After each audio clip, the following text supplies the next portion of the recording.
What's up, everybody? Welcome back to another episode. We got the boys, George and Chris here, and we've got a rather interesting episode for you. We were watching Bob Lazar, Area 51 and Flying Saucers, which was a Netflix documentary. Correct. George, you want to go ahead and just give us three sentence synopsis of the what we watched? Oh boy. Well, I want to touch first as to why I chose this documentary. Please. Go ahead, please. Obviously, we love Joe Rogan, and as soon as Joe Rogan had on Bob Lazar, it was right around the time in which it was like probably a year after he released it. I remember. I think it was a little sooner. I think it was like a couple months. I feel like they were on a press tour for it. Correct. Because Bob was just talking about, he was like, yeah, I just got raided. You know, I'm trying to like lay low. He's like, I have a really bad migraine. I'm really sorry. It came out in 2018, but I'm assuming late 2018, probably like fourth quarter 2018. Right. It's that old? It's 3 years old now? Yeah, I know, right? Kind of crazy to believe. I guess that it was a minute ago, yeah. But that definitely sparked the interest into wanting to watch this documentary. And this is honestly our first documentary. I know I had spit it out as an idea in the past, but I think what you guys are doing now with your YouTube channel, The Truly Bizarre, check out Truly Bizarre. Thanks. This kind of fits into somewhat of the scheme. I know you guys don't really cover alien encounter. Oh, we're going to. You're going to? Okay. We have full intentions that's of definitely doing going to happen. Okay, for sure. The episode that Chris has coming up that I need to get off my butt and edit.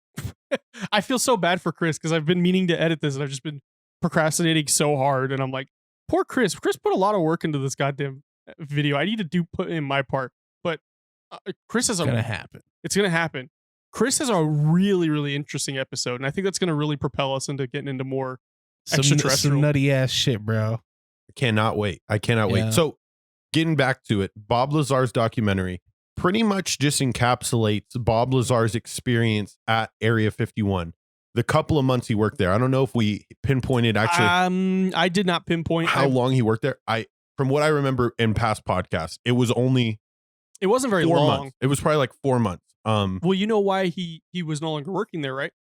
It was his wife was cheating on him. Yeah, with like her fitness instructor, and so they thought that he was going to crack under the pressure, so they fired him because they thought like, oh, he's not going to be able to be emotionally strong enough to hold on to the sensitive information. Boy, were they wrong or were they right? Because the whole documentary, and this was 30 years ago.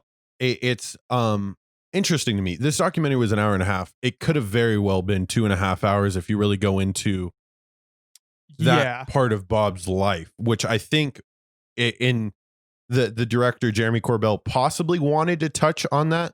But at the same time, that's very sensitive information there. Your wife cheating on you, you getting told by the fucking federal government that your wife's cheating on you. Yeah, because they tap your phone lines because they monitor you.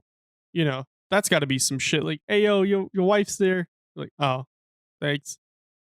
But so like to touch on that though, I feel like this documentary went way different than I thought it was. I thought it was gonna be like a History Channel, like, were aliens there at the first Thanksgiving? Which that's a lot of the ancient alien shit. Yeah, I'm sure you guys have all seen that. Oh yeah. But this was a lot different than any other alien documentary that I've ever seen. Chris, do you feel the same exact way, like in the knowledge that you gained over the last hour and a half? Yes. So like obviously I think we could all agree that we like grew up watching like those crazy UFO shows on like Discovery Channel or History Channel. And a lot of them are kind of like nutty in the sense that it's like, this guy has this story. Whoa. But this one, I think when you really look at it, the story, basically like the whole thing comes down to whether or not you believe Bob Lazar's story. And I think it carries a lot of credibility. And whether you're conspiracy minded or not, you kind of he paints all these things to legitimize. Yeah, legitimize. You're gonna say legitify. Legitify. That's a new word. You created it. We're going with it. He sought to legitify himself. And so, you know, for one, basically, like, okay, he worked at this place. He said it was a facility called S4 off of Groom Lake. Correct. Yeah, like a couple miles south or north of Groom Lake. Yeah, Groom Lake was this like I believe that's where they say they built the SR-71 Blackbird back during the Cold War days, right? So real top secret shit, and it's very close to like the Area 51 culture. Basically, Bob Lazar came out and said, "Hey, they have craft where I worked. Mac and cheese? No, craft punk. No, but so, and basically from then on, he became this like whistleblower type, and it's just been people scrutinizing every, how these things go. He's like, yeah, I can't see anymore, or else like they're gonna like suicide me. Okay, suicide me. So, but I think when you look at the details, his story comes with a lot of credibility, and that's what, to answer your question, that's what separates it from a lot of these other documentaries. Exactly. So I feel the best way to approach this is, I know you have notes, I have bullet points that I have, and Chris is one, like we always say, Chris will have a multi-level marketing scheme. I'm the fucking scatterbrain, dude. It's all, it's all picking around. It's like you shoot a bullet in the tank. That's 22 in the metal room. Oh my god! All right, so I'm gonna start with a few points. The first one, and I wrote this at the very beginning, was FBI raid. Because at first I was like, what the fuck? Because so for people who don't know, the beginning of the documentary, it shows the main guy, the one who's behind it all, this whole documentary, is texting Bob Lazar, and Bob Lazar is like, FBI raid now, as 3 separate texts. And he's like, oh shit, okay. And I think that dude lives here. I think he lives here in Vegas. Are you talking Bob or are you talking Jeremy? Jeremy. Bob lives in Michigan. Yeah. I don't know where Jeremy lives, but it was very interesting. Keep going with the opening scene, because I think it's very important to the way this played out. So he and then he goes, he does the whole, and he does this a lot. He goes, give me a time to call you. I will call you. You don't call me. Mm-hmm. He says that, I believe, at least twice in the film. And I was like, holy shit. And I thought it was going to go a totally different direction than it did. I mean, I still learned a lot, and it was very entertaining and interesting, but I was expecting it to go somewhere way different. But kind of like a crime, or kind of like a crime scene investigation type scenario. I think that's what I was expecting, or more of like a aliens. This is what we know about them, and show a lot more video of craft. But that leads into my next point. I want to shoot that editor. So was the editor Jeremy Corbell at the end of it? I think so. And that would make me hate him even more. He's the director. So he's definitely has final, and the producer. He has Final Cut say so. Probably has Final Cut Pro. That's why it looks so bad. No, but I get where you're coming from with this, because this is not cut in the sense that, this is all historical. This is, very robotic in the way they present information. The timeline of information and the sequencing didn't really bug me. It was like the added like effects, like they would just add echo onto people's voices for dramatic effect. And I'm like, this makes it sound even worse. Mm-hmm. Mm-hmm. And then when he chooses to, George Knapp, is that his name? Correct. A reporter. Yeah. Investigative journalist. He chooses to interview him in his fucking pool room. Right. Well, I think we should start recording interview. I think we should start recording the podcast in a fucking pool room. Bro, let's find a cathedral, right? Yeah. With an organ. And we record all of our podcasts there. Very interesting. Acoustics. But we don't have this, so we can't hear each other. So we have to yell because we're sitting at different parts of the church. What? But like, so speaking as somebody who does editing somewhat professionally now, it bugged me. I was like, what in the fuck? And then they would do like almost like Black Ops 1 like numbers, like montages, like a bunch of, and I was like, okay, that's cool and all, but like, I feel like you could have like, so for the Truly Bizarre, we do like a very like dramatic kind of showing, and definitely in the vein of a lot of like conspiracy media, like, and maybe even the more spookiness. Yeah, maybe some horror, like creepypasta reads. So it's very like melodramatic, very like monotone, which they had Mickey Rourke as the narrator, and I wanted to shoot him too. So I wrote that. So I have I have a couple of points about it. So first one, I said I'm going to shoot this editor. Then I said whoever the fuck recorded this audio should be shot too. Then I said I hate this narrator too. He has edgy dialogue just for the sake of being edgy. Like he would cuss and be like, "We're just fucking." I'm like, you. This could have been way better if you just didn't do that. Okay, so where you're going with that, I feel completely opposite as far as the Call of Duty-esque cutaways. you definitely got a Black Ops vibe. It's like whoever like was creating this was like, okay, let me just Jeremy's watch like #1 in the world in Black Ops 1. Let me play every Call of Duty story ever, and then let me just in between important scenes in the documentary, let me just toss in like this cutaway that kind of just makes you perceive reality in a different way. Or like, you know, all the questions that you may be having, they're saying during this little cutaway. And I thought Mickey Rourke's voice is excellent because it gave me if Call of Duty-esque cutaways is what they were going for, holy fucking shit, you nailed it. Oh yeah, it was like I don't want to say the quality is bad because the quality wasn't bad. It was just the creative decision. I was not a fan of. But it's art, so what can I say? But I think Mickey Rourke's voice in general was pretty good. It's just some of the lines were just like, really? All right. It was kind of cringy. They paid him on Cameo. Yeah, I wonder for how much. I could look right now. I was kind of in the middle about because okay, with these types of like TV shows and like documentaries, there's a culture surrounding it to where like there has to be that like spooky conspiratorial production value, and I find myself with a lot of documentaries putting up with it with some of the stuff. I thought that like those like saturated, like they showed like nukes going off and like airplanes and stuff, the ones that really look like the Black Ops briefing screens, those were cool. The narration, Mickey Rourke, they were just trying to drum up a drama that he gave no relevant information, right, which I could have done without that. But like I said, with these types of things, like they're meant to be like TV or movie quality, like entertainment. So I understand and I accept and I put up with that stuff on the usual when I watch this type of thing. So, you know, I'm just like in the middle, I guess. I feel it. I definitely think we should almost go back and count the amount of nukes that you see go off. Yeah, bro. I could have sworn I saw Hiroshima like 8 times, bro. Dead ass, bro. Like they just kept showing these freaking nukes going off. Mushroom clouds. And for everyone out there watching, right, we're recording this in Las Vegas. It kind of gives you like a surreal feeling. We've all lived in Vegas our entire lives. And this facility, I'm just going to spitball, probably about 250, 300 miles from where we are I don't sitting. Think it's that far. I think it's like 2 hours drive.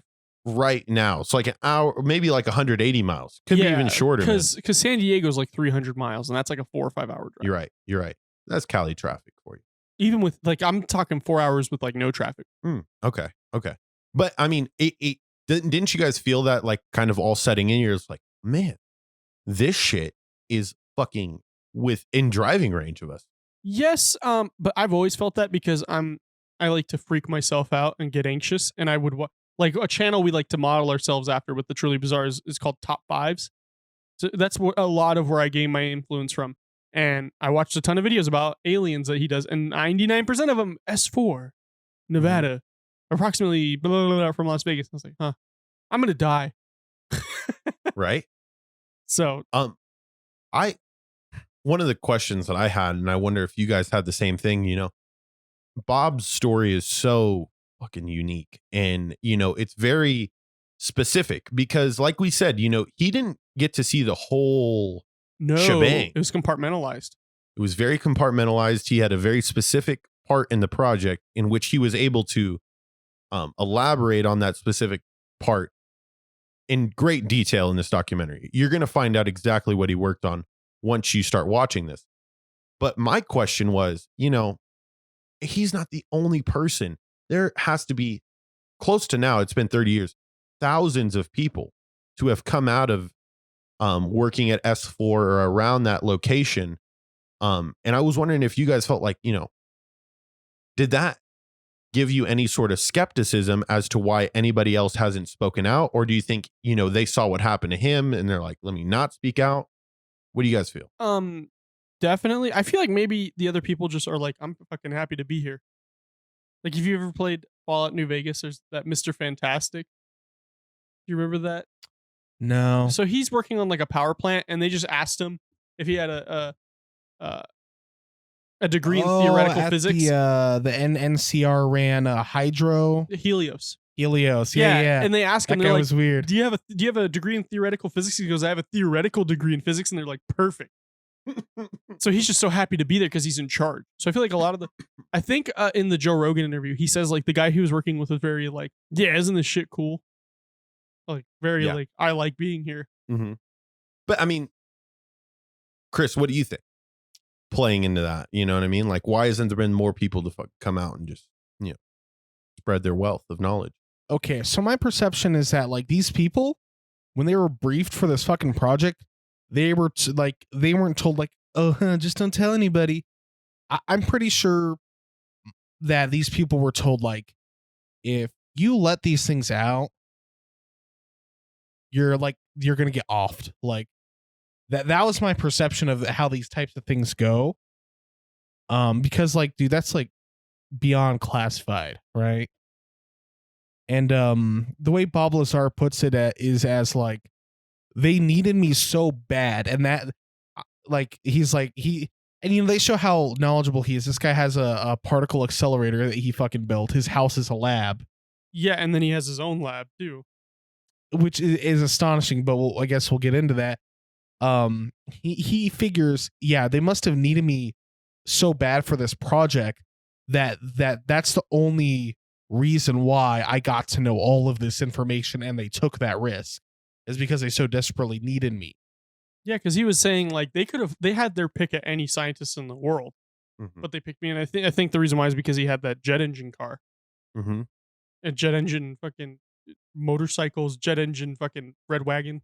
Now, I have something very interesting to toss in here, because I wanted just to probe you guys real quick, anally, and just see what you guys thought. Now, mind you, I don't have all the information here when I'm bringing this up, but Cameron's grandpa, very very quiet man, and age has not done him too well. He has Parkinson's seen some stuff, now. Man, some things. So wouldn't recommend it. He used to work as a firefighter out here in Las Vegas. Now, there was stories, and I heard these stories, mind you, like 3-4 years ago, so they're a little foggy. And he would tell me, they would take him out, and where he would say it was Area 51. He knows Las Vegas really well. And there would be like this time in which he would get to leave the fire department and go to this Area 51 location. It could possibly be S4. It could not be S4. I don't know. But he said that, there was a level of, there's only certain people there, bro. And he fits this mold of person that is exactly like Bob Lazar, a man who cares about his family, a man that is deep in values, a man that, would not risk spilling this important information for the sake of his family. And, I think that goes into picking people that work at this place a lot more than what people may think. They may want introverted people that they know could be afraid of the government, that love their country, that love their family enough to not share that information. So I think that plays a big part. I don't know what Cameron's grandpa fully did there. I was to say, do you think he's Bob Lazar? Is that what you're trying to say? No, but I think that if he did actually work at Area 51, what he was telling me is all stuff that I really did expect. You keep your mouth shut. You have they didn't have cell phones back when he was working as a firefighter, but it was a very on a need to know basis. I could tell when he was expressing this story to me, similar to how Bob, when he was expressing his story, he was like, I don't give a shit if you believe me or not. But this shit was so fucking high profile, high class that, I just feel uncomfortable at times talking about it, because, he did make that oath in a sense to never speak upon these kind of thoughts and theories. And I mean, I would love to, he's getting back, right? Cameron's grandpa, like I said, he had Parkinson's, and, his medication's starting to kick back. He's starting to speak more. I definitely want to ask him, his birthday's on Sunday. I'm going to sit down with him and be like, hey, bring your Zoom. Like, I might actually record the conversation just for the sake of not only Cameron's family having but a recording, evidence, just but evidence. Evidence. If he does say anything that it sounds interesting, What if he just goes off on like a Vietnam tangent or something? I would cut it. I would be like, all right, no, dude, you got to keep it. Well, he another interesting thing that I find about this guy, Cameron's grandpa, well, Don is his name. I should have fucking been referring to him as Don this whole time. But he loves that kind of history and books and research. He loves to read. So he has a shit ton of Area 51 books. Like insane amount. So, you take it for what you want. What I did see a lot of characteristics between Bob and Don is all I'm trying to say in that sense. Very well. Okay, I have an add-on to that. Go ahead. I'm a scientist. No, just kidding. There was somebody that was, I would call in my extended family. It was me. It's Austin. That, but he was, per this family member, it was the not spouse because they weren't like official, but they were like together of a family member, right? And he said, older gentleman, he's extremely the most well-read person I know in real life. Like he's the kind of guy that has a study full of books, and you bring up any abstract topic and he could riff about some really intricate like knowledge, right? You bring up, somebody says something about global warming and he'll go on this like this whole tangent of all this knowledge he knows because he's super well read and but anyways, he said that he worked at a facility and he said that he saw an alien. He said that they have aliens at the fucking facility. And is this here in Las Vegas? Here in Nevada. Here in Nevada. I don't know what the base was. I don't remember. Oh, it's Area 51. It's the Seagull Suites on MLK. Bro, beneath the budget suites, that's where the reptiles are kept. No, this is very interesting. See, because I'm sorry, I didn't mean to catch you up, but I want to add on to that because I wrote this in there. I said Bob Lazar can't be lying because he talks about a figure, and like if he really, and like he even says, he goes, "This doesn't make me any money or anything." If he really wanted to run off with it, he could totally be like, "I saw an alien," but he goes, "No." He's like, "I don't think it was." He's like, "I think it was a doll." Mm-hmm. That gave me all the proof that I needed, on top of all the info. Like you don't just know that shit in the 80s. But like he was like, so for people who don't know, I guess I'll go a little bit into it because he said this before. It's most of this information is already out, like before this documentary even came out. He said he was walking down the hallway at S4 and he peered down the hallway and there's like, he said like 6 to 12 inch size windows with like bars through them. And he said he saw two guys looking down at like a small figure with long arms. But like he could have totally have just been like, that was a fucking alien, bro. Calling it. No, instead he was like, yeah, I don't know what the fuck that was. He's like, I don't think it was an alien. So I think like to go up based on that, I think he's sincerely telling the truth just based on that alone, let alone everything else. That is a very telling scene when he's talking about that, because you have to have, I don't know if it's like Jeremy. This is where I think Jeremy has his genius. He does an excellent job of proving that everything that Bob has said is true. And he's gone to extents further than George Knapp did to find some evidence that, he wasn't able to uncover. The alien thing is extremely, extremely fascinating to me because, the thing that I find hard to believe coming from this documentary is that if they have the abilities to create these anti-gravity jet propulsion crafts, like, do these crafts fuck up that much that we're actually able to catch some of these sons of bitches? Have we been going out to catch some of these guys? Well, in which ways could they actually be caught? You know what I mean? Well, here's the thing. I also, this was another point that I wrote though, in the latest stimulus package that we got, the Pentagon has been releasing information about UFOs. I noticed that, yeah. And they're straight up like, yeah, I don't know what the fuck that is. And so I wanted to know, I wanted to see if we could we're not going to get him on here, but get him on the Joe Rogan podcast and have him, I said, I wonder what Bob thinks now that the government is declassifying UFO knowledge. Like, that reminds me of, that goes back to like a topic in the whole like discourse of the film he legitimizes himself by things that he knows. Okay, so people say like, we don't know that he worked in the facility. We don't know that there's UFOs. We don't know if anything about his story is true. But he says things that later become known, right? Right. There was no publication that mentioned the S4 facility before he did, right? And when they showed him, he mentioned in his early stories, he talked about the biometric hand scanner that they use, that he said, yeah, I know it's a lot like science fiction, but there's a very rudimentary form of that we did have to use. And then later on, he was actually given pictures of the scanners. And it's like, yeah, this was a real thing. Right. I didn't make this shit up. As well as, like you said, most of the time when somebody has a bullshit story, they really bullshit it. They have all the details, right? Like with the doll thing. He said, I got a quick glance at what I thought could have been an alien, but in my mind, I think it might have been a doll because I didn't really see it that well. He doesn't have all the answers. And when he's talking about that spaceship diagram later, he's like, yeah, I focus on this part, so I knew these functions, but this top compartment, I don't know what it is. I can only theorize maybe it was a sensor. I didn't work on that, so I don't know. And so there's a lot of legitimization there. Something that I want to zero in on is when he uses the term, the guy's asking him, do you feel vindicated by this information coming out that,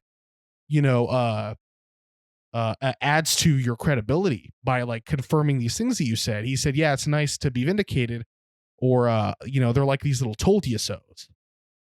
And this is going to be a quick fucking rant. Okay. Conspiracies always go this way, right? Alex Jones. Alex Jones, right? Conspiracy theorists, they have this like stigma around them, like, oh, they just make up this bullshit stuff.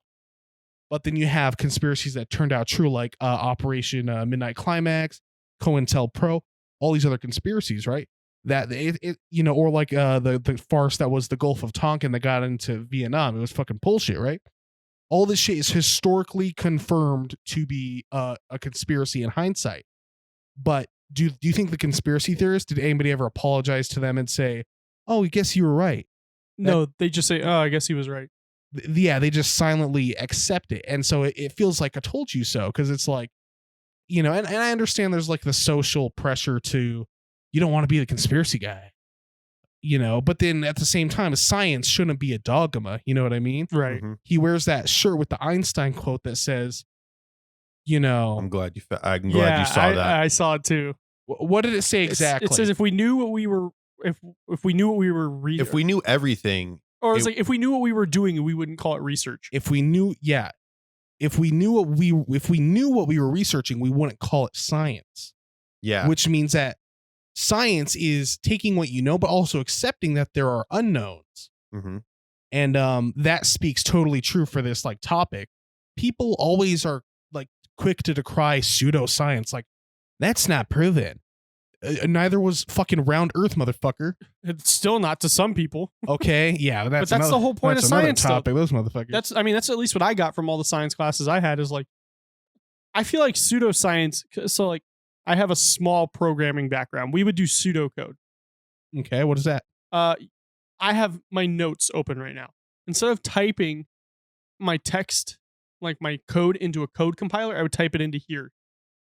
Okay. I would type it as if I was typing it in there, but it's just for the sake of like brevity and just to be like, oh, this is muscle memory for how to do it, but I'm not really doing it. I feel like with science, they're still really researching.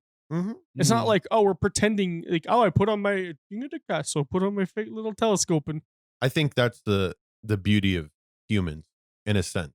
It's ever evolving, and it all kind of ties in. I think the thing that people are going to hate once we do start to unveil how we actually became humans, how we got here, what's the origin, is that that is just the process. You know what I mean? We've known this the whole time. It's ever changing. And I think for some people, they want this definitive answer. And aliens don't fucking give you that answer. Nope. I don't think. You know what I mean? Because if you know it's just another that's the thing. piece. If you know everything, right? There's no need for science. Scientists wouldn't fucking exist if you knew everything. What's the point? Right? To go off of what you said, though, of like stuff that's now coming into the known. In 1989, he was talking about element 115. Element 115 wasn't first synthesized until 2003. And then in December 2015, it was recognized as one of 4 new elements. You said in what year it was recognized? 2015. Okay. And I remember did you hear what he said was the alternative at the time? LA 1000. That was the name. That was the code name for it. But they said he said the alternative was plutonium. Which he said didn't work. Which he said didn't work. Not vibranium? Not vibranium. Not this fucking Wakanda shit. But I think that's so. Like I wrote that down as like element 115.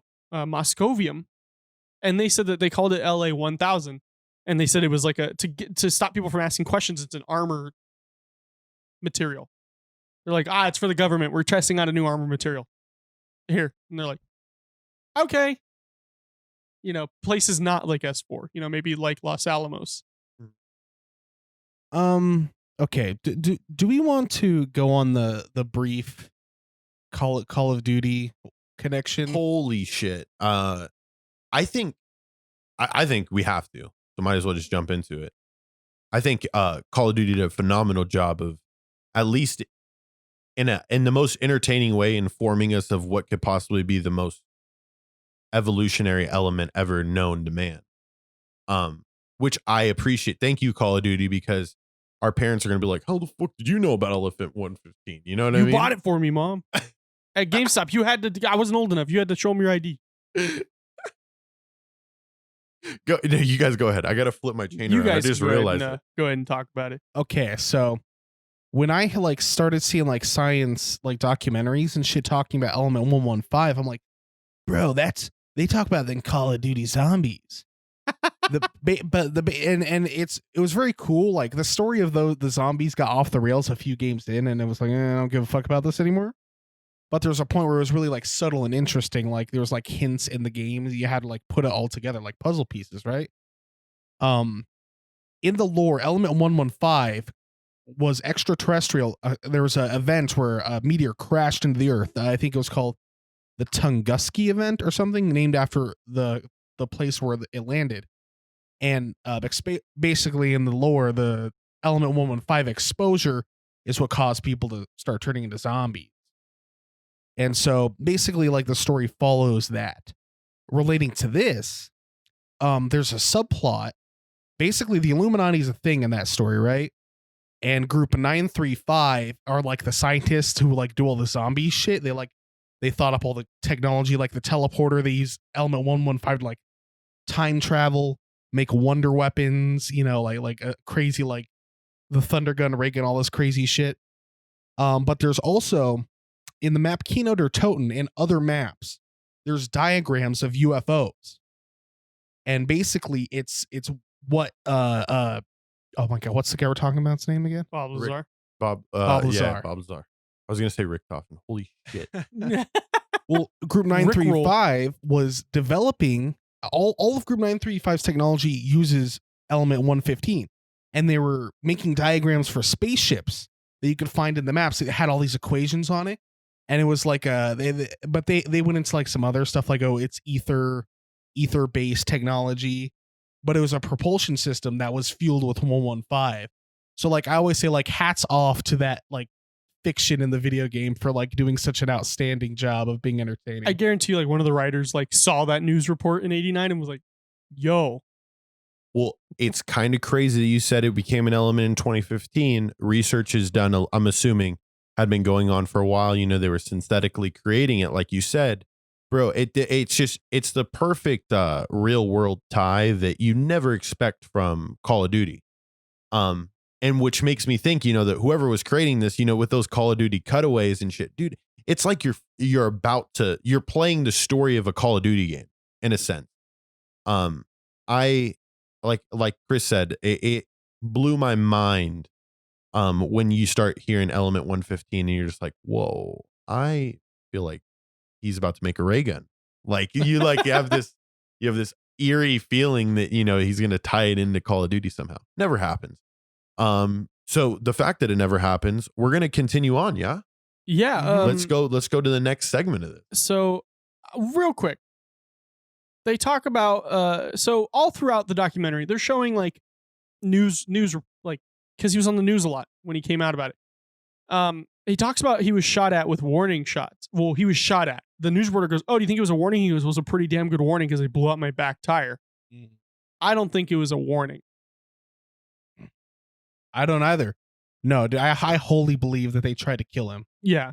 On more than one occasion. I'm surprised they haven't. Yeah, I'm a bit surprised by that too. So I was thinking, why haven't they killed this guy? If you kill him, then everybody knows. It's too evident. You know what I mean? But I think the government, and if I watched House of Cards or any governmental show, government gets people killed. West Wing. Very, very quietly. You know what I mean? They make it look exactly how they want it to look. They have the story prepared. It's no problem to them. I think he brings it up towards the end that, people just don't fucking believe people that bring up UFOs sighting.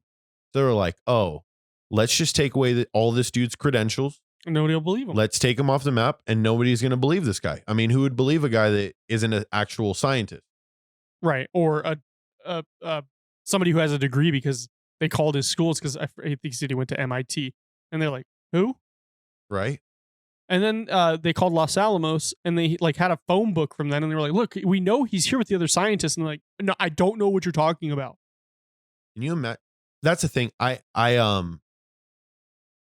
wonder if it's the government that goes in and is briefing all these people that, hey, if anybody calls, this man doesn't exist, or if it's really that the government has that power, with over all the head CEOs of companies and stuff and universities and stuff to just be like, hey, this dude, no more. Oh yeah, they could I guarantee they can come and be like, we believe it is in your institution's best interest to remove this person from your records.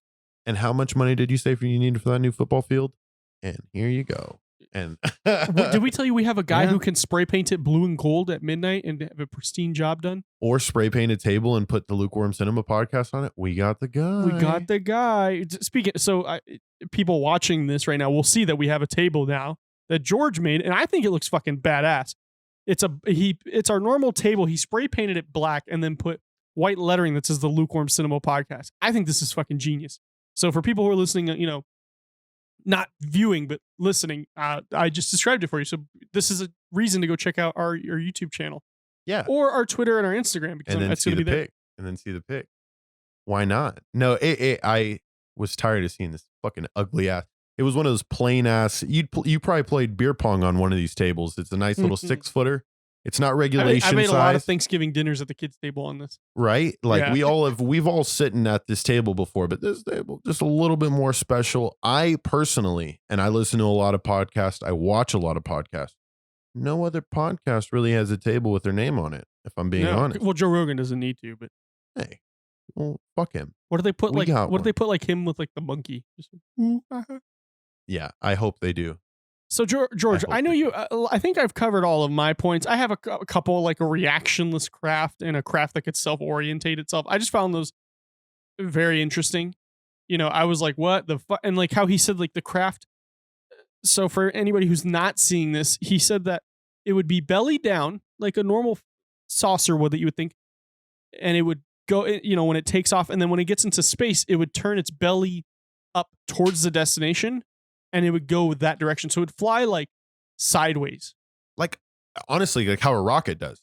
Except, but sideways, not straight up. Well, the way I interpreted that was that the things that he was working on specifically, right? Those cones that can shoot out and control gravity and bend gravity so you can fly towards it. The reactors. I think of it as just a rocket, except the force is going a different way. You don't have anything coming out the back. It's just all. Well, yeah, he explained it. He said it creates a gravitational, I don't want to, Well, you said sideways. That's why I'm confused. Because so it's he said it was like this. Mm-hmm. Here's the top of the saucer.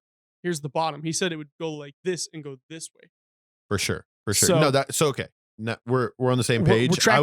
We're on the same page, but when you said sideways, I was like, you thought it was gonna be like this. I thought you were talking we think of as sideways, right? We think of a flying saucer. Okay, here it's upright and it's gonna move sideways, right? When in his definition, and God, how specific a diagram he gave of those reactors, I don't think you can make that shit up. You know what I For mean? real. I mean, DMT does a lot of shit, but I Not saw the that. machine elves. They're Not in that. the realm. the machine. That's what they always say. Look at post of DMT. They're like, bro, did you see the machine elves? No idea what the fuck that's Bro, all one of them about. had Alex Jones's Christ. voice. Jesus Christ. But awesome diagram. He explained that the 3 reactors that they're in the bottom part below the floor, they pull towards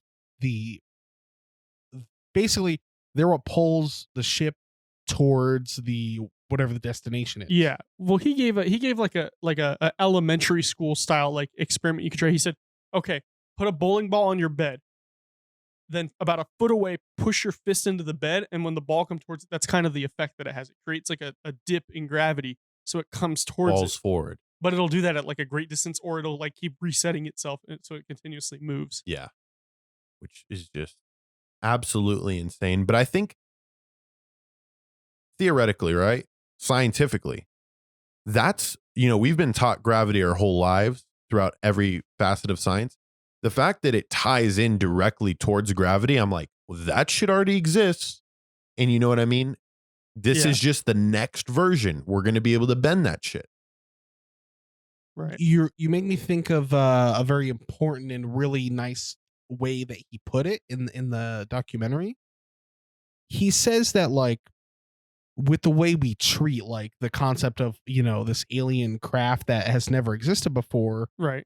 it's like we don't believe it, but like if you gave a plutonium reactor to somebody in the Victorian times, centuries and centuries ago, what would happen to them? They'd go up to it, they'd say, oh, it's making energy, let's check it out, and then they'd all die from the radiation, and they just fuck off of it because they think it's haunted. Yeah. Okay, science should not be a dogma, because if we treat it that way, that's where it gets you. You think the fucking reactor's haunted.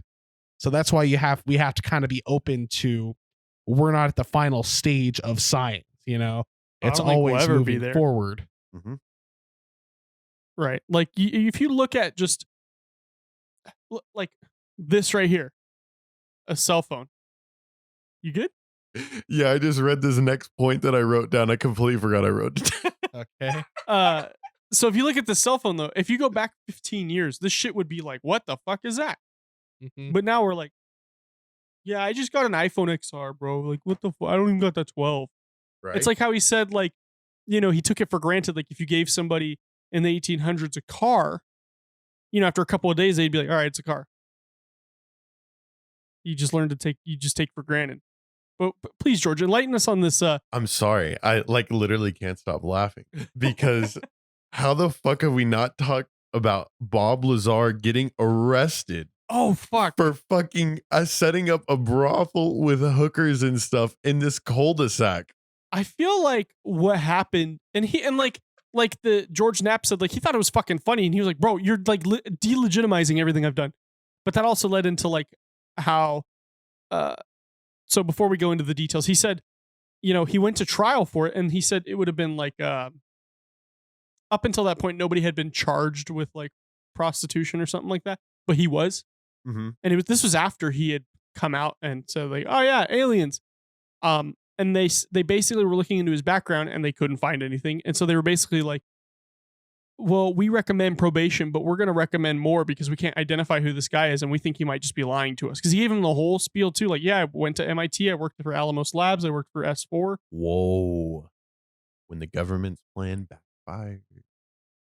See, while you were listening to all that, I just cannot stop thinking about Bob Lazar slinging hookers. Oh yeah. Well, I think that's all I could think about at that point in time. So to finish that last point though, he's talking about how George Knapp is talking about like, that was the time to come clean because he probably would have just gotten probation. I don't know if he ever served prison time. He might have. He said it. I thought it was just probation. Yeah, but they were recommending prison because they were like, well, you're lying to us now. And he was like, no, he stuck to his guns. Like, that would be the time to come forward with, all right, I was just making that shit up. Like, please don't fucking throw me in prison. But I think he was like slinging fucking a brothel because he was just like, fuck it, man. Like, I'm going to die at any minute. Why don't I just do something interesting with my life? Because you look at him, he looks like a guy that played D&D in his basement and had like one friend. He definitely had a dweeb, like he's like, knowing now he's a very interesting man. But like, he definitely has that like Bill Gates, like dweebishness, just of the way he looks. But, like, I think the brothel thing was the typical thing. You have like a whistleblower type, and we gotta slander him somehow. Oh, he ran a brothel. That means even though the motherfucker's building particle accelerators, he's not a legitimate person to believe because he ran he lost his fucking job with the government because his wife was cheating on him. Yeah. And this motherfucker wanted some damn extra income, and he's like, what's some lucrative shit? Prostitutes. Everybody got a dick. 8 years later, he has a fucking lab in his house and a particle accelerator. What if he was like equipping him with like plutonium and shit or something like that? And so the guys were just like, that was the best sex ever. I'm a little itchy, but that shit was bomb. I'm coming back. What's that thing you used to lift me off the ground? I want that again. I've never been fucked and just like, I felt like I was in the air. The guys are like that because he's got fucking element 115 particle things, just fucking shooting bitches up as he's banging them. He's got like a Destroy All Humans little particle thing you could pick, or Gary's one, you could pick people up. Literally, bro. He was like, bro, spread your ass cheeks. I found it interesting that they not only that this happened, but that they shared this. Yeah, we could have gone without. Well, it added to George Knapp legitimizing, because George Knapp said he spent 8 months trying to just figure out who the fuck this guy was. Right. Because they were calling him Dennis at first, and so they're just trying to figure out like what in the like how do I know you're telling the truth? What if he's so smart into thinking, okay, like he started to think like, okay, they're going to delegitimize the shit out of me here. They're going to try to make me fall off the face of the earth. If I commit a crime and I'm put on trial, like maybe at that point, then I can kind of come clean in the sense that, you know, I'm protected by the law because now they have to find out who I am. What if he's that smart and thought that far ahead, or if that shit just kind of happened? Because that did legitimize him. In the sense that people were able to identify that this guy actually exists, and where's all his credentials? You know what I mean? Where's his degree? Yeah, I was waiting for him to be like, I have it here. Like George's is right there. Mm-hmm. Like I was waiting for him to just bust out and be like, yeah, here's my degree from MIT. That was a little fishy, because you have somebody at your house going, yeah, are you legitimate? You could have been like, look at my fucking degree. Mm-hmm. But we never saw that. So I think that discourse, obviously it's like the naysayers want to like poke at it. Like, how do we know? Because like the first thought is it's like Occam's razor. The simplest explanation, it must be the true one, which when you add context, that usually doesn't check out, but that's what they use. Okay. And it's like, oh, he's just some random guy who said he's a scientist and said he worked for the government and claimed he saw alien. How do we even know he's a scientist? Like, he's just some fucking shithead guy, right? Well, that's when he comes with the point going and saying, oh, you think Los Alamos just hired me out of fucking high school? Right. Like, they're not going to hire you to work on, you know, propulsion systems out of high school. You got to have some degree backing you up with that. Correct. Okay. I remembered. I was having a fucking moment, but you fucking. Well, you're still working on your MLM that you're going to propose at the end of this episode. Yeah, no, but John Bazzo's involved, and also Bob Lazar, bro. It goes all the way to the top. Okay. But at the top is Beetlejuice from Howard Stern. Spell red. Laester. Okay. So the thing is, like, you could say, oh, we don't have any documents of his education. Bob Lazar, right? You could say that, and you could sit there and argue, oh, is it a government cover-up? Do they just not? It was just a mix-up. But the fact is, the motherfucker had an ordinance issue with the fucking law because he built a particle accelerator in his yard. We saw his lab where he does fucking experiments in chemistry and all this shit. Bro, it's so much more than you could fake. He had the goddamn credentials. Well, I don't know if he has formal education. He's a fucking Rick Sanchez from fucking Rick and Morty, bro. Literally. In his garage, bro. And like he's like, yeah, I just make fireworks for fun because they're cool. It's like art in the sky. And he's just like, yeah, I already know a perfect amount. Not even looking, and just fucking makes a firework. It's like, you don't just learn that shit just for like no reason. Like, yeah, it's weird. That family friend I was talking about, him and we used to make like model rockets and go and shoot them out. It was really cool. Like it's basically a cardboard tube, and they shoot way up a couple 100 feet in the air. the cone comes out and the cone has a parachute. Yeah, I used to do that with Cub Scouts back in the day. I still have some. He just liked handy little activities. He could do that shit like casually, which is what I thought of when he was the guy in the movie was just Bob Lazar, was just casually making these fireworks, hot gluing the little tubes and putting the powder in them. So that reminded me of that. Chris is like, I wish I had a childhood. Bro, it was big. Yeah, I did. We built those model rockets. It was badass. Yeah, I remember we did that in Cub Scouts, and then we'd go out to the desert and launch them. And I remember this one kid. I don't remember how they would you would start it, but I think it was on the little thing. It was like a stand, and then like somebody'd press a button and it would just shoot off. Well, one kid, like his rocket tipped over, so he went to go pick it up and just went, like right in front of him. Oh my god, that's dangerous. It was dangerous. It was PVC pipe. And like it cut him a little bit, but like it could have been way worse. But like we were like, oh my god, he's dead. How could you not? Yeah, you just see smoke going. The kid. Well, it was just like a poof, and then he just fell. And we were probably like 7, 8. Oh my god. Yeah, that's Cub Scouts for you. Cub Scouts, or we go camping and a kid falls onto a cactus. Oh god. Because we'd have marshmallow wars. And what we would do is we make blowguns out of PVC pipe, and then we would all run around in like the little like campground and just. That's awesome. I honestly, I kind of want to do that now. Like we should do that for an episode. Just maybe spitballs with each other. Like keep each other on the. Chris isn't paying attention. I'm just gonna send one right up his nostril. I'm like shooting ball bearings at them. Oh my! What the fuck? I can't see. I'll just go get the gun downstairs. You got the may as well at that point. Yeah, you got the spitballs. Chris has got the ball bearings. I have the 9mm. Oh my god! I just have a flintlock pistol. I'm like loading under the desk. What an interesting episode. But then you shoot and miss, and then he's like, George, can you sit still for 5 minutes? You just wait. Yeah, Chris. Really quick though, I gotta. And I'd shoot like 20 spitballs. So what else you got for us, George? Because I feel like I want to end off with some good points. Like the last thing that I really felt legitimized the shit out of this guy was the whole hypnosis aspect. Oh, that was fucking weird. Also, that's when I fucking hated the editor too, because he would do a double take of the audio, but like slightly he would delay the second take, and I hated it. And you saw me, and I was sitting there just fucking like, awesome. Is this guy fucking serious? I can't even relax right now. But no, I think this is something that I personally never have like been like, oh, hypnosis is a thing. I'd like to eventually try that at some point in time in my life. And that's the kind of person that I am. Like I like hearing stories, but at the same time, I way more rather experience it, get my own perspective, and then share my own perspective. Hypnosis is one thing I've never even considered before in my entire life. And they absolutely piqued my curiosity in this documentary because they use hypnosis as a form to prove Bob Lazar's story being true. This hypnosis hypnotist that Bob Lazar went to kept detailed records, not only had detailed records, but also had a film of Bob Lazar as he was doing the hypnosis.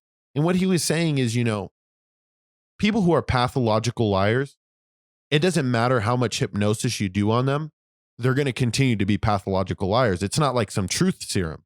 Hypnosis is best used when you're trying to recall information and you're trying to get a better understanding of a point in time in your life that it may be clouded, if you smoke a lot of weed, so your memory is not that good. Well, he was saying like, because when he got there, it was like the first day they gave him all these diagrams and all these like classified documents to read, and he was like, I don't even know what the fuck to do with this. Like, so he said it was like data overload, like he was overstimulated. Mm-hmm.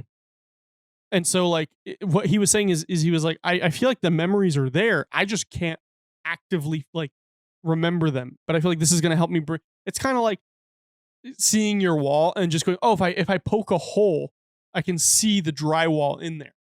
Mm-hmm. It's kind of like, I feel it's kind of like that. Like it's kind of like, good analogy. Or like you're digging in your backyard and you're like, well, this is still here. It's still my backyard, but now there's a gas line and we're all dead. So the hypnosis thing, like they started talking about it and I immediately thought the naysayers, they're going to have a fucking field day with this because, oh, he's crazy. He thinks hypnosis is real.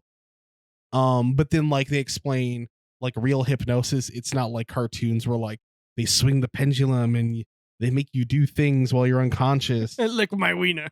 Like Louis C.K., like Louis, the dentist. Or they have the little swirly thing, like look into the swirl. It's not like that. It's like a type of like therapy, or it's kind of like a psychiatrist who uses exercises to help you remember things. Right. It's like a very like simple, like it's not like science fiction. It's just like imagine a psychiatrist that it made you do exercises to help you kind of unbundle your thoughts and just remember things better. That's perfect. That's all it was. That's a perfect way to put it. Real quick, because we gotta kind of start wrapping this up, and I want to get to ratings. But another thing though was, and I said this because so Bob, towards the end of the documentary, Bob, there's like a thing, and Bob calls Jeremy and goes, "Hey, something big came up. I need to talk to you. Let me know when it's a good time to call you. I will call you. Don't call me." Once again, I think that's very paranoia, like a very like paranoid person. Yes. Like that's somebody who's paranoid would say. So he calls him and he rushes down there, and it's the part of the show or the documentary where they're talking about element 115, and Jeremy goes, "Do you have element 115 on you?" And in like text, like subtitles almost, it says, "This conversation was mentioned when his house was raided the following day." And I was like, "You fuckers need to hide your phones." Yeah. Like if you, and not to get political, but like if you look at like the storming of the Capitol, they straight up said like if you had your phone on you and you went into the Capitol, it's just a matter of when they get you, not if. So it's kind of like, and like Snowden pointed it out. I read an interview that Snowden did, and he has a little burner phone, and he doesn't turn it off because people will just turn their phone off. No, it's like a little flip phone. He opens it, takes the battery completely out. Yeah. And then puts it in like a bag. microwave. And then I think, or that, yeah. And so they're just like, it's like, I can't hear shit. It's like the documentary audio. Wouldn't we record it with the microwave? Oh my god. OG should remember that. 25 episodes ago. We were just using like TV trays. And now we got a crispy table. We got a crispy table. I love this table. But I thought that shit was intense. I was like, and then they didn't even answer the fucking question. They kind of did, because I think you cannot answer that question ever. I think at least not on film out loud, right? But we all, I think, you could write on piece of paper no, and it says yes on it. They alluded to it by immediately, like it's crazy because I think what you might have left out there was the conversation they had in the woods. That's the conversation. That's what you were talking about. Yeah. So they were trying to be as secluded as humanly possible, and then there came the important time, and then Jeremy was like, "Let's put our phones in the dirt somewhere. Like let's put them away." Yeah, so turn it off. He was conscientious of it. That's not enough though. For the FBI to raid the next fucking day and mention that conversation, like what? And they already had raided his lab too, and they were like, "Oh, we're trying to find a document of a supply you sold somebody 2 years ago that was possibly toxic." It's like, no, you don't come in here with every single agency and be like, "Oh yeah, we're here to find." No, you come in with like 3 guys and be like, "Hey, stand here. We just need to go through your documentation. We're gonna audit you." Right. So that was a bit fishy, but overall, I was entertained. Went a different direction than I was expecting. I think that might be a good thing. I'll start with my rating first. I give this a solid 3.5 pineapples out of 5. Mm-hmm. So what about you, Chris? I have one final sentiment. Yes, please give us that, because that might help your rating too. 2 seconds. Basically, with Bob Lazar is one of those whistleblower types like Snowden, Assange, all these people who, depending on who you ask, you're either domestic terrorist or a philanthropist, right? Mm-hmm. Depending on your patriotism, right? But how you tell the difference is how the government goes after them. The FBI raided Bob Lazar because they thought he had element 115. Now, that's one thing. If he was the just no-name somebody who just made up a story, then he'd be getting sued for libel or slander, right? Right. Well, they said they were going to threaten him with espionage charges. Exactly. Breaking the fucking Espionage Act. Bro, that's very specific language. That means you see the FBI's going after him because he did something that pissed them off. that's super legitimizing. That means, yeah, that motherfucker did that and they're hunting after him. Yeah, they don't just go after people for no reason. Correct. So my rating, this was really good. It's hard to create a rating for documentaries. I'll put this at a solid 4. It was pretty good. I was pretty satisfied with what I saw and enlightened. George, please round us out on this. Yeah. So absolute final thoughts. With everything being released, I know we mentioned it a little earlier. These documents coming out about the government and their knowledge about UFOs. I think in the months, I'm not even saying years, in the months to come, there's going to be this huge, revelation in a sense that, our government is accepting the fact that these things are here and they've known for a while. It depends to me on how they control this narrative. They can go full control, right? Which is like, we know they're here. We're safe. There's no need to worry, which I think they'll go with because you don't want to create a panic. Oh, absolutely not. But at the same exact time, I think slowly but surely it's documentaries like this. It's more well, look at the people Pentagon coming out. I think it's just like slowly like peeling open a rose, right? You can wait for it to grow over a couple of days or you can start to yank back motherfucking layers. And I think we're at the point now where there's no holding back these layers. And it's just a matter of how this is all funneled to us. Is it all given to us as one huge load or is it given to us in, pieces throughout our entire lives? That's coming. That being said, this documentary for me gets a 5. Dang. Without a hesitation. Love the Call of Duty tie-ins. I love that it's not the norm. And when it comes to documentaries, they really went above and beyond. After listening to Joe Rogan talk to Bob Lazar and Jeremy Corbell, me and Austin had similar takeaways, which was similar to Joe Rogan's, which is like Jeremy Corbell did way too much talking. Yep. Like he kind of fucking ruined what could have possibly been a really good interview because, you just want to listen to Bob's stories the whole time. At the same time, after watching this, I understand why Jeremy went as hard as he did. Yeah. Because he was trying to legitimize a man that's been put down for 30 plus years now. Like I said, 5 pineapples out of 5. Guys, I would like to say this. I am very pleased with the way we attacked this podcast today. Yeah, I am extremely pleased. Absolutely. Well, we think you're dealing. We're dealing with some professionals here. I know. I love Since you, boys. goddamn 6th grade, that's all we talk about is conspiracy theories and like just weird shit. Yes. Putting our nut on the gut. Eye on the ball. Sorry. All right, everybody. You know how to find us. But once again, we encourage you to go out and form your own opinion. Watch it. It's called Bob Lazar, Area 51 and Flying Saucers. It's on Netflix. Hour and a half. I don't let my interpretation. I'm picky with editing. Yeah. But it's an art style, so I can't say too much. But you know where to find us. Facebook, Instagram, Twitter, Lukewarm Cinema Podcast. You got some UFO stories you want to tell us? Tell us. lukewarmcinemapodcast@gmail.com. Tell us. Also, we're on YouTube. For everybody watching on YouTube, thanks for tuning in. We appreciate you.